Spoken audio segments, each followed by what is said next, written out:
اللہ الرحمن الرحیم. معزز خواتین و حضرات،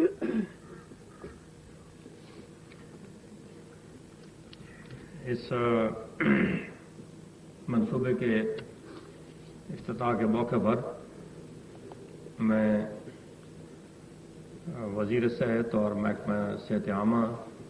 اور خاص طور پر ڈاکٹر منظور سب کو مبارکباد دیتا ہوں.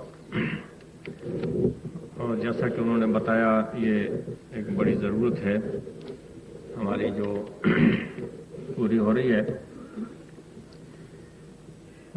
دانتوں کے علاج معالجہ جو ہے یہ اگرچہ ایک خصوصی فن ہے اور اس کی ضرورت بھی ہے، تاہم یہ سارے انسانی جسم کی صحت کے ساتھ اس کا تعلق ہے، جیسے ڈاکٹر صاحب نے خود بتایا. یہ بالکل ٹھیک کہا گیا ہے کہ اس منصوبے کو پایہ تکمیل تک پہنچانے میں کئی مشکل مرحلے آئے. اس میں ذرائع اور وسائل کی بات تھی، اس میں منصوبہ بندی کی بات تھی، اور سب سے بڑھ کر اس میں مظفرآباد کی سیاست کی بات تھی. لیکن میں منظور کو مبارکباد دیتا ہوں کہ منظور نے بڑی ہمت کی، ورنہ یہ کئی دفعہ سوچا کہ یہ منصوبہ بند کر دیا جائے، چھوڑ دیا جائے، کیونکہ پراپیگنڈے کی ایک مہم چلتی تھی تو اس کے حق میں ہوتی تھی، پھر دوسری آتی تو اس کے خلاف ہوتی. یہاں شہر میں تو یہ خاص اصل میں شوق ہے، لوگوں کو کام کچھ اور زیادہ ہے نہیں، تو اسی سے گزارا کرتے ہیں. تو یہ بچ گیا، منظور بھی بچ گیا اور یہ منصوبہ بھی بچ گیا اور پایہ تکمیل کو پہنچ گیا. سچی بات ہے، مجھے اس بات کی بہت خوشی ہے کہ کہیں خدا نخواستہ ایسا ہو سکتا تھا. ہم سیاسی گورنمنٹ ہیں اور ظاہر ہے کہ سیاسی حکومتیں جو ہیں وہ اس قسم کے دباؤ کا مقابلہ کم کرتی ہیں. تو ہو سکتا تھا کہ یہ منصوبہ بھی بیچارہ اسی طرح تشنا رہ جاتا، لیکن بہت اچھا ہوا خدا کے فضل سے. اسی طرح اور بھی ہمارے کچھ منصوبے ہیں جن میں سیاست بازی بہت ہوتی ہے اور ہوتی رہے گی، لیکن ہماری کوشش یہ ہے کہ ہم سیاست کے ساتھ بھی اشکیریاں کرتے رہیں اور ساتھ ساتھ منصوبے جو ہیں وہ بھی تکمیل کو پہنچتے رہیں، کیونکہ دونوں کاموں کو چھوڑا نہیں جا سکتا. ہم نے سیکھا بھی نہیں ہے کہ پرہیز کیا چیز ہے اور کیسے کرنا چاہیے. مجھے یاد آ رہا تھا اس صحت کی بات سے کہ رسول اللہ صلی اللہ علیہ وسلم نے ایک وقت میں کچھ حکیم ایک قوم کے پاس بھیجے. تو سال کے بعد وہ حکیم واپس آئے اور نے شکایت کی کہ یا رسول اللہ، ہم تو سال بھر رہے ہیں، کسی نے علاج نہیں کروایا. آپ نے ان کے سرداروں کو بلایا اور پوچھا بھئی آپ لوگ خفا ہیں ہم سے؟ تو انہوں نے کہا نہیں یا رسول اللہ، خفی کیا بات ہے؟ تو انہوں نے کہا آپ نے علاج نہیں کروایا. انہوں نے کہا جی ہم بیماری نہیں ہوئے. انہوں نے کہا کیسے نہیں ہوئے؟ انہوں نے کہا جی ہم کھانا جو ہے وہ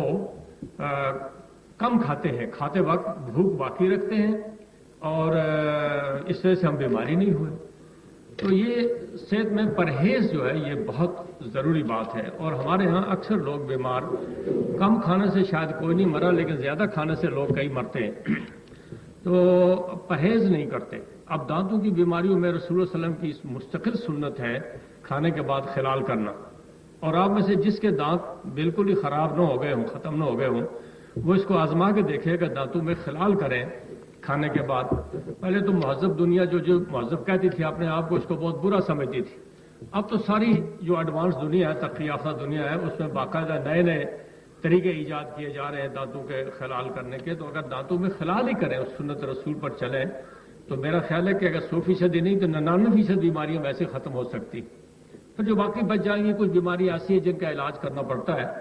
تو اس کا علاج بھی کرنا چاہیے. مگر دانتوں کی صحت اور صفائی کے بارے میں ایجوکیشن ضروری ہے. جس کا علاج کریں ڈاکٹر صاحبان، اس کے ساتھ پرہیز بھی بتائیں اور اس کا صفائی کا طریقہ بھی بتائیں کہ کیسے دانتوں کو صاف رکھا جانا چاہیے. مسواک رسول اللہ علیہ وسلم کی مستقل سنت، اور ایسی سنت ہے کہ آخری وقت میں بھی، زندگی کے آخری لمحات میں بھی آپ نے اس کو ترک نہیں کیا. تو اگر مسواک ہی ہر روز لوگ باقاعدگی کے ساتھ کریں تو پھر بھی دانتوں کی بیماریاں، یہ بڑی بڑی سچی بات ہے کہ مجھے بہت پریشانی ہوئی یہ بات سن کے کہ 90% لوگ ہمارے دانتوں کی بیماری میں مبتلا ہیں. وہ صرف اس لیے کہ مسواک نہیں کرتے، منہ صاف نہیں کرتے، اور کچھ نہیں. پہاڑ کے لوگ ہیں، ان کو کیا بیماری ہو سکتی ہے؟ چلتے پھرتے، بھاگتے دوڑتے، ان کو کیا بیماری ہو سکتی ہے؟ لیکن وہ جو اصول ہیں صفائی کے، صحت کے، ان کو برقرار نہ رکھنے کی وجہ سے. اسی ضمن میں یہ بھی میں آپ کو بتانا چاہتا ہوں یہ مجلس جو ہے یہ پڑھے لکھے لوگوں کی اور شہر میں رہنے والے لوگوں کی مجلس ہے. اس میں ہمارے ہر قسم کے لوگ دانشور اور سیاستدان اور سرکاری لوگ سب لوگ شریک ہیں کہ یہ جو ہم ترقی و تعمیر کی بات کرتے ہیں جس میں سے آپ نے تھوڑا سا پروگرام سن لیا ہمارا کہ کیا ہے. ہماری کوشش یہ رہی ہے کہ خاص کر جب مجھے موقع ملا یہاں حکومت کا تو میری بڑی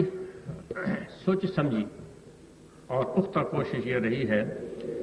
کہ آزاد کشمیر کی ترقی و تعمیر کو ہم ایک متوازن منصوبہ بندی پر لے آئیں.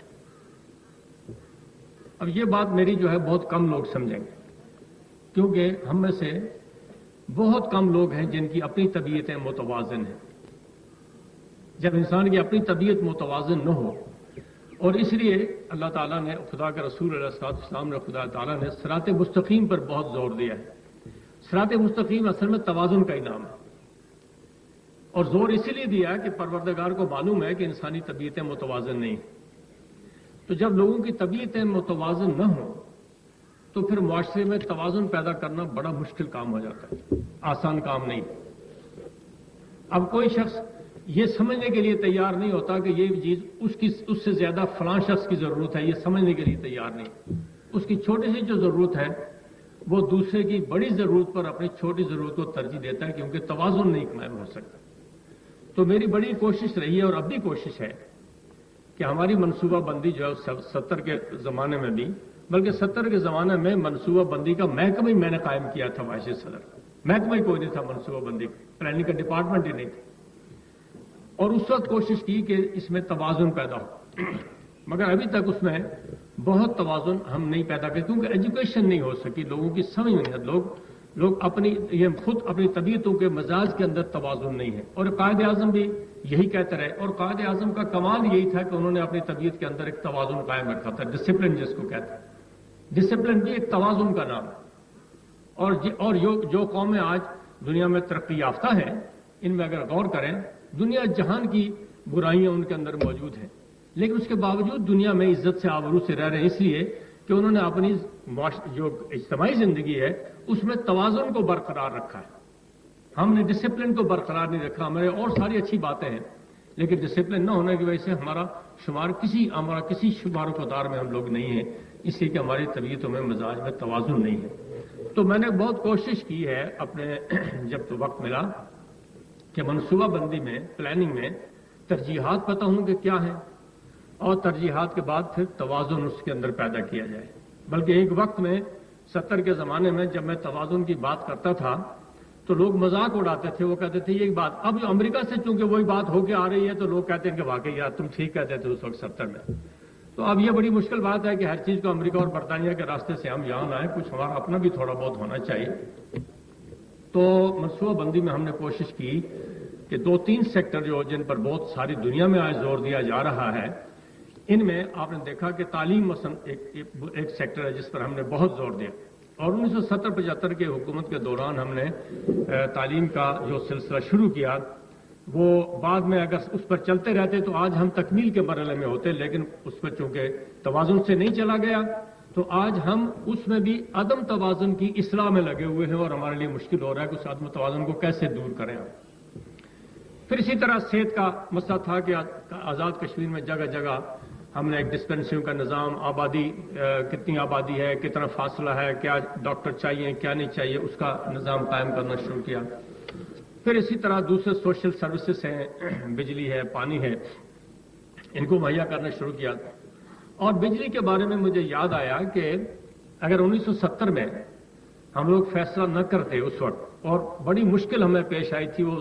وقت گزر گیا, آپ یاد نہیں ہے 24 سال ہو گئے ہیں, تو مرکزی سطح پر مرکزی حکومت کے ساتھ بہت مشکل پیش آئی تھی یہ فیصلہ کرنے میں کہ آزاد کشمیر میں بجلی جو ہے یہ اس کی تقسیم جو ہے وہ آزاد کشمیر گورنمنٹ کے پاس رہے گی. یہ بڑا مشکل مرحلہ تھا, بڑی لمبی کئی میٹنگیں ہوئیں اس پر اور بالآخر یہ فیصلہ ہماری وجہ سے لوگوں نے کیا، بعد میں پھر اس کو نہ قائم رکھ سکے، ہم نے یہاں قائم رکھا، اور اس کی وجہ سے آج پہاڑ کی چوٹی پر اور گھر گھر لوگوں کو بجلی دکھائی دیتی ہے، ورنہ یہ نہ ہوتی۔ تو کہنے کا مطلب یہ ہے کہ ہماری بھرپور کوشش رہی ہے کہ یہ توازن قائم رہے، اور اگر تسلسل قائم رہتا تو توازن بھی قائم رہ سکتا تھا۔ جب تسلسل قائم نہیں رہتا اور ہر آنے والا اپنی ایک نئی عمارت تعمیر کرتا ہے تو پھر اس میں توازن بھی قائم نہیں رہ سکتا۔ ابھی بھی ہماری کوشش یہی ہے کہ جو سوشل سیکٹر ہیں ان میں خصوصی توجہ دی جائے۔ ہمارے اتفاق کی بات یہ ہے کہ وسائل اور ذرائع ہمارے جو ہیں ہم یعنی ایک بڑی ہماری ذمہ داری یہ میں اپنی سمجھتا ہوں رہی ہے کہ ہم آزاد کشمیر کے اندر وسائل کو منظم کریں، لیکن بدقسمتی سے وہ زیادہ نہیں ہو سکا جتنا ہونا چاہیے تھا۔ اس کے کئی اسباب ہیں جو نہیں ہو سکے۔ پچھلے سے پچھلے سال جب نواز شریف وزیر اعظم تھے تو ان سے ہم نے جو پچھلی کمی ہے اس کو پورا کرنے کے لیے 100 کروڑ روپیہ ان سے لیا تھا ترقیاتی پروگراموں میں۔ ہمارا یقین تھا کہ اس 100 کروڑ روپے سے ہمارے بہت سے کام مکمل ہو جائیں گے اور پھر آگے منصوبہ بندی کرنے میں ہم توازن کے ساتھ قائم کر سکیں گے، کیونکہ جب پچھلی کمی نہ پوری ہو اور اس کی قیمتیں ہر سال بڑھتی چلی جائیں تو عدم توازن خود بخود پیدا ہو۔ وہ فلڈ آ گیا اس عرصے میں اور وہ پیسہ سارا اس فلڈ کی نظر ہو گیا اور ہم پھر وہیں زیرو آپشن پر ہم کھڑے ہیں۔ اس کے بعد پھر پیپلز پارٹی کی گورنمنٹ آ گئی۔ وہ نظریاتی طور پر چونکہ ہمارا اتفاق نہیں ہو سکا، اور ایک بڑی مشکل اصل میں یہ ہے کہ ہم نے کوشش کی ہے کہ آزاد کشمیر کے اندر خواہ مسلم لیگ کی حکومت ہو پاکستان میں یا پیپلز پارٹی کی ہو یا کسی اور کی ہو یا کوئی غیر ماشاء اللہ کی گورنمنٹ ہو، ہماری کوشش یہ رہی ہے کہ آزاد کشمیر کے لوگوں کا جو تشخص ہے وہ برقرار رہے، قائم رہے۔ اگرچہ خود لوگوں کو شوق نہیں ہے اپنے تشخص کو برقرار رکھنے کا، لیکن میری مجبوری ہے کیونکہ ہم نے ایک جہاد شروع کیا، آغاز کیا، ایک علاقے کو آزاد کروایا، تو اب پھر اس کی آزادی پر اب کمپرومائز نہیں ہو سکتا، ان اصولوں پر اب کوئی سمجھوتا نہیں ہو سکتا، کم از کم میں نہیں کر سکتا۔ تو اس وجہ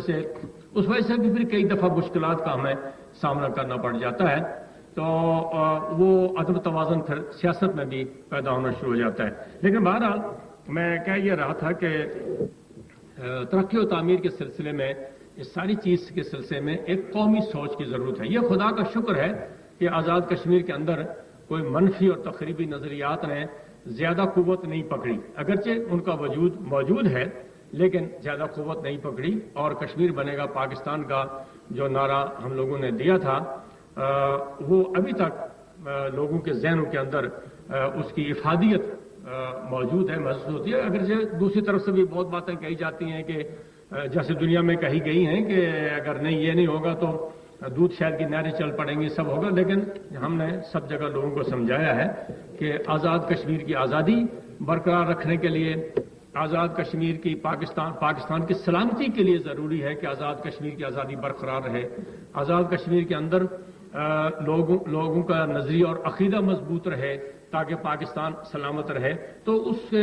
اس کام میں بھی بڑی محنت کرنا پڑی ہے، اور اگر یہ بات نہ ہوتی تو پھر جو تھوڑی بہت ترقی و تعمیر ہوئی ہے یہ بات بھی نہ ہو سکتی، کیونکہ وہ بھی عدم توازن کا اور کھاڑ پچھاڑ کا شکار ہو جاتا۔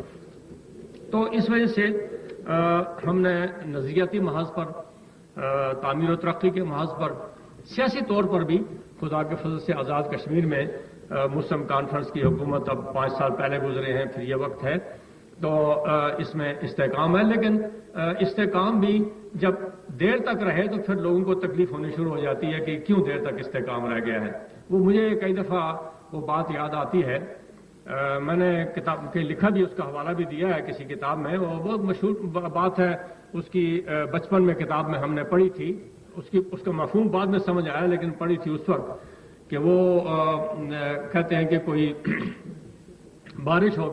گئی کسی جگہ، تو بندر جو تھے وہ ادھر ادھر گھوم رہے تھے، تو انہوں نے دیکھا کہ کچھ چڑیاں ہیں وہ گھونسلے میں بیٹھی ہیں، تو ان چڑیوں نے ان بندروں سے کہا کہ بھئی تم مارے کیوں پھرتے ہو، ہماری طرح تم گھونسلے کیوں نہیں بنا لیتے کہ محفوظ رہو۔ انہوں نے کہا اچھا، تو ہمیں درس دینے لگے، انہوں نے جا کے ان کے گھونسلے ہوئے تم بھی اس طرح پھرو جیسے ہم پھرتے ہیں۔ تو ہمارے ہاں مزاج یہ ہے کہ استحکام کیوں ہے، عدم استحکام کیوں نہیں ہے، اب یہ ایک مزاج ہے، اس کا بھی علاج کرنا چاہیے، لوگوں کو سوچنا چاہیے، دانشوروں کو، انٹلیکچوئلس کو، عقل والے لوگوں کو، کھاتے پیتے لوگوں کو غور کرنا چاہیے کہ کیا ہم بھی ان بندروں کی طرح اپنا گھونسلہ بنانے کی بجائے چڑیوں کا گھونسلہ اکھاڑ کے پھینکنا چاہتے ہیں؟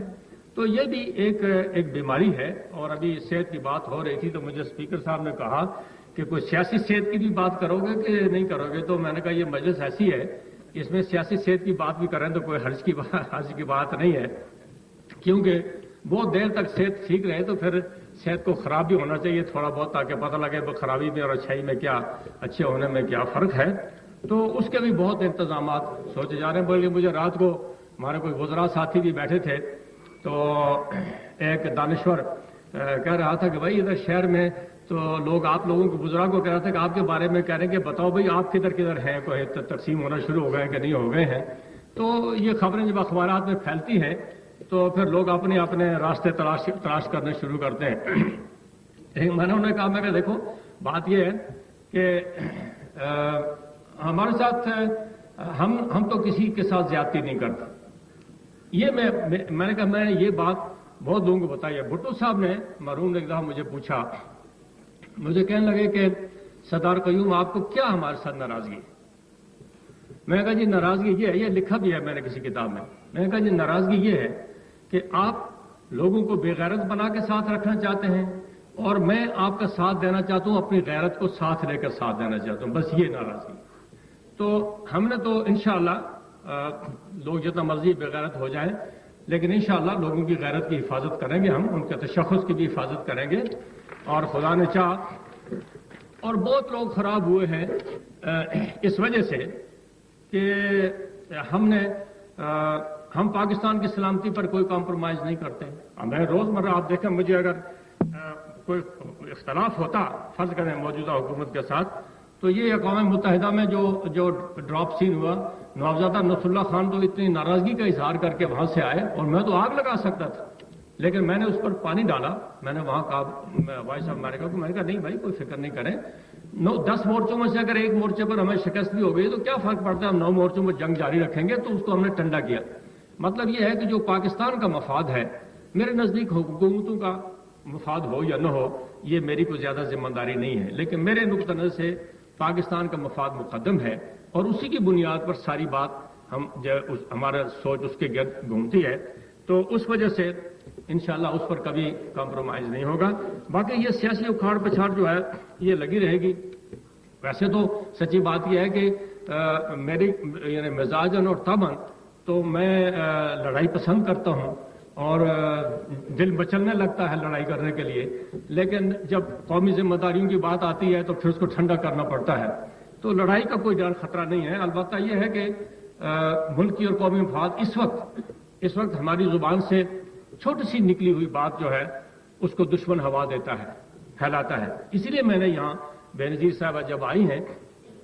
تو ان کو میں نے کہا تھا کہ حکومت پاکستان ہمارے لیے کچھ بھی نہ کرے تو پھر بھی ہم حکومت پاکستان کا ساتھ دیں گے تاکہ دشمن کا منہ بند ہو جائے، کیونکہ وہ کشمیریوں کو فوراً کہتے ہیں کہ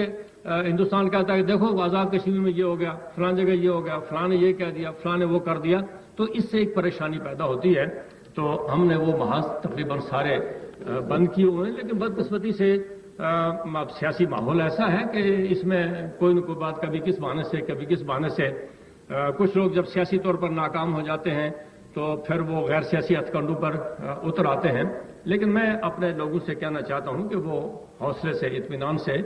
یہ مرحلہ گزر جائے گا انشاءاللہ، اور آپ دیکھیں گے کہ بہت چیزوں میں خود بخود سکون ہو جائے گا۔ ہم نے بہت دیکھا ہے، ماشاء اللہ کے زمانے دیکھے ہیں، بڑے تلخ اوقات دیکھے ہیں، مگر اس وقت ہماری ذمہ داری، آزاد کشمیر کے لوگوں کی ذمہ داری جو ہے وہ مختلف ہے اس سے جو اس سے پہلے تھی۔ آج ہم نے تحریک آزادی کو پوری قوت کے ساتھ برقرار رکھنا ہے، اس کا ساتھ دینا ہے، اور اسی لیے میں نے کہا تھا کہ پچھلے میرا سٹیٹمنٹ آیا تو اس پر کچھ تھوڑی سی پریشانی لوگوں نے اظہار کیا تھا کہ میں نے کہا تھا کہ اگر پاکستان کے کمانڈ چیف اگر ضروری سمجھیں کہ آزاد کشمیر میں کوئی تبدیلی ہونی چاہیے تو وہ بڑے شوق سے ہمیں کہیں تو ہم ان کو پیش کر دیں گے۔ یہ صدارت تو پاکستان کی سلامتی کے مقابلے میں کوئی شے نہیں ہے۔ وہ یہ بات اس لیے میں نے کہی تھی کہ آزاد کشمیر جو ہے یہ آپ کو پتہ ہونا چاہیے کہ آزاد کشمیر پاکستان کا آئینی حصہ تو ہے نہیں، لیکن پاکستان کا کوئی اقتصادی اور انتظامی یونٹ بھی نہیں ہے۔ آزاد کشمیر پاکستان کا دفاعی یونٹ ہے۔ جس طرح کے پاکستان کی فوج ہے بالکل وہی حیثیت آزاد کشمیر کی ہے۔ جس طرح فوج محافظت کر رہی ہے پاکستان کی، اسی طرح آزاد کشمیر پاکستان کی محافظت کر رہا ہے اور ایک دفاعی یونٹ ہے۔ یہاں جو کچھ بھی ہوگا اس کا پاکستان کے دفاع پر اثر پڑے گا، اور دفاع کی ذمہ داری چونکہ پاکستان فوج پر ہے، کمانڈر ان چیف پر ہے، تو اسی لیے میں نے کہا تھا کہ اگر ان کو ضرورت پڑے، اور یہ پہلی دفعہ نہیں ہے، لوگوں کو معلوم نہیں ہے، اس سے پہلے بھی میں جنرل بیگ کو جب پیپلز پارٹی کی گورنمنٹ یہاں آئی ہے تو میں نے جنرل بیگ کو جب کمانڈر چیف تھے تو میں نے ان کو خود جا کر کہا تھا کہ پیپلز پارٹی کی گورنمنٹ اب آ گئی ہے تو مناسب نہیں ہے کہ میں صدر رہوں، تو اس لیے آپ کوئی اور انتظام کریں تو میں مستعفی ہونا چاہتا ہوں۔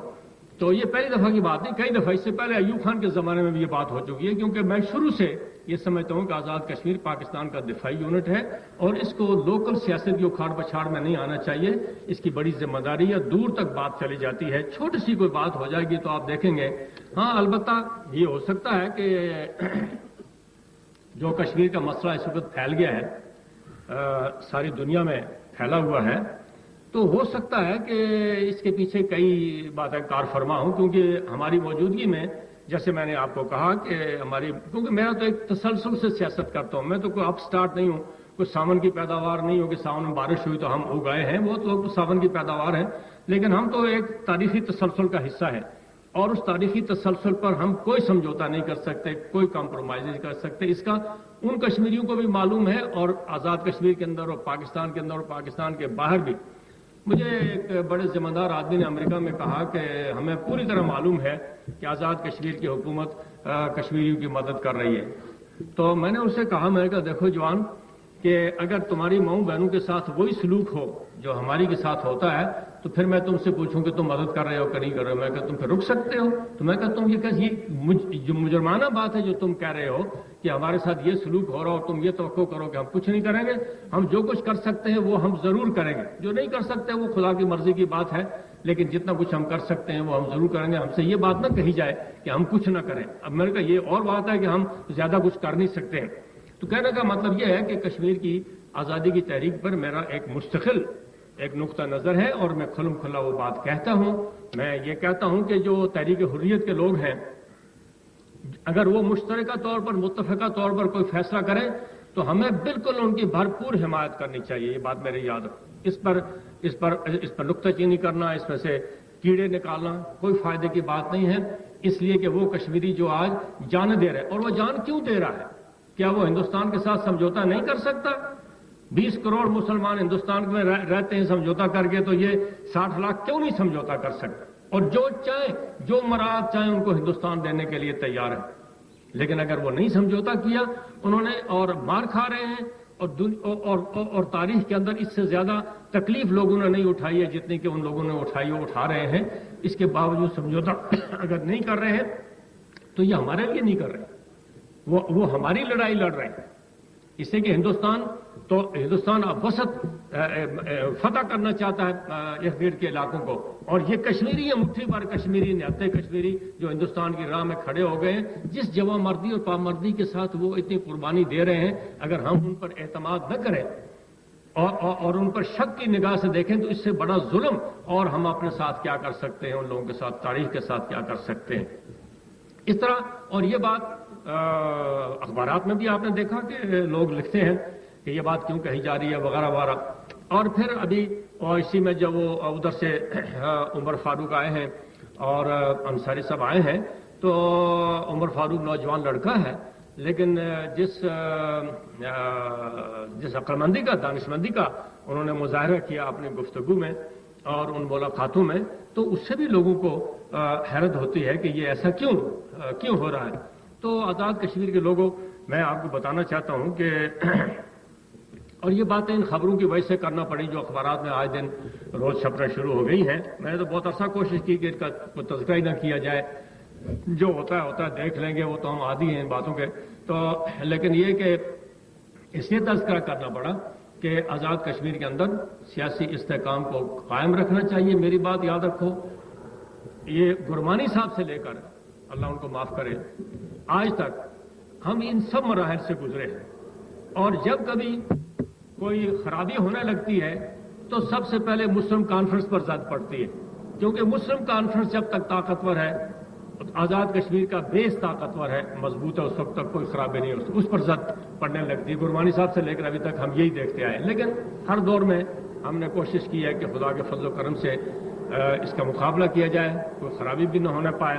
اور انشاءاللہ مستقبل میں بھی ہم اس کو جاری رکھیں گے۔ تو میں یہ گزارش کر رہا تھا کہ کشمیر کے مسئلے میں ہماری ایک دو ٹوک سوچے سمجھی رائے ہے، اور یہ بات میری یاد رکھو کہ اگر ہم نے خود کوئی خرابی نہ کی تو کشمیر کے مسئلے میں وہ کشمیری تو مجبور ہیں، شاید ایک حد تک بات کر سکتے ہیں، لیکن ہمیں کوئی مجبوری نہیں ہے، ہم تو بھرپور ڈٹ کے بات کر سکتے ہیں، پوری قوت کے ساتھ خدا کے فضل و کرم سے بات کر سکتے ہیں۔ تو اس وقت تک کشمیریوں کی جو قربانیاں ہیں ان کو ہم خراب نہیں ہونے دیں گے انشاءاللہ العزیز۔ تاریخ میں یہ نہیں کہا جائے گا کہ اتنی بے پناہ قربانی دینے کے بعد کوئی نتیجہ برآمد نہیں ہوا۔ بہت باتیں ہیں جو ہم اس وقت کہہ نہیں سکتے ہیں۔ تو اور آئندہ اور مستقبل میں ہمارے ساتھ روز لوگ ملتے ہیں، آپ خبریں سنتے ہیں، اخبارات میں باتیں آتی ہیں، پتہ لگتا رہتا ہے، اور میں لوگوں سے کہتے رہتا ہوں کہ یہ شطرنج کی طرح کھیل ہے، بساط پر بیٹھے ہوئے ہیں وہ بھی اور ہم بھی، اپنی اپنی ہمت اور عقل اور دانش کی بات ہے، جس کی جتنی دانش ہے اس کا مظاہرہ کرے گا، لیکن یہ کہ اگر کوئی خرابی ہونے لگے گی تو اس خرابی کی پھر بنیاد اسی پر رکھی جائے گی جس بات کا میں نے ذکر کیا ہے۔ ہماری کوشش یہ ہے کہ کوئی ایسی بات نہ ہو جو پاکستان کے مفاد کے خلاف ہو، کوئی ایسی بات نہ ہو جو کشمیریوں کی قربانیوں کی نفی کر دے، کوئی ایسی بات نہ ہو جو آزاد کشمیر کی حیثیت کو کمپرومائز کر دے۔ آزاد کشمیر میں 1971 کا جو ایکٹ تھا وہ ایک طاقتور ایکٹ تھا، لیکن جب لوگوں کو پسند نہیں آیا تو ایکٹ 74 پر لے آئے۔ اب اگر اس میں کوئی اور تبدیلیوں کی لوگ باتیں کر رہے ہیں، اگر اس میں کوئی اور تبدیلی کی گئی تو مجھے ڈر لگتا ہے، ہم تو خیر جو کچھ ہمارا کردار ہے وہ تو ہم ادا کریں گے ہی، لیکن مجھے ڈر لگتا ہے کہ یہ ایکٹ 74 بھی شاید ہضم نہیں ہو رہا ہے بعض لوگوں کو، تو وہ سمجھتے ہیں کہ یہ ان لوگوں کو ہٹا کر تو کوئی اور انتظام کرنا چاہیے کہ جس انتظام میں کوئی لوکل کمیٹی، یہی مظفر آباد میں ہی ایک صاحب نے تقریر کرتے ہوئے ایک زمانے میں جن کا حافظہ شاید محافظے میں ہوگی بات لوگوں کے، کہا تھا کہ یہ آزاد کشمیر تو ایک لوکل اتھارٹی ہے، بات کی تھی، تو وہ لوکل اتھارٹی خدا کے فضل و کرم سے پھر 70 میں گورنمنٹ بن گئی، اس کے بعد ایک طاقتور گورنمنٹ بن گئی، اور ان کو یہ بھی تکلیف ہوتی ہے کہ لوگ اپنی غیرت کا اور اپنی عقل کا اور دانش کا اور فراست کا مظاہرہ کیوں کرتے ہیں؟ یہ خوش ہونا چاہیے، اس میں کوئی پریشانی کی بات نہیں ہے، کیونکہ ہمارا جو کچھ ہے یہ پاکستان کے لیے ہے، اس کی سلامتی اور بقا کے لیے، اس کی طاقت کے لیے۔ ہم پاکستان کا بازو شمشیر زن ہیں، ہم طاقتور ہوں گے تو پاکستان طاقتور ہوگا، اس کا دفاع طاقتور ہوگا، ہم کمزور ہوں گے تو پاکستان کا دفاع کمزور ہو جائے گا۔ تو اس لیے اس نقطہ نظر سے ہم اپنی سیاست کو ترغیب دیتے ہیں۔ تو سیاسی طور پر بھی کوئی 90% جس طرح دانت خراب ہے اس طرح کی خرابی نہیں ہے، کوئی 1% خرابی ہے بعض جگہوں میں، تو انشاءاللہ اس کو بھی ہم اللہ نے چاہا تو اپنے وقت کے ساتھ، خدا نے چاہا تو ٹھیک کریں گے۔ میں اصل میں ہو یہ گیا ہے، میں تو بہت کوشش کرتا ہوں کہ کوئی دینی تقریب ہو تو دین کی بات کی جائے، کوئی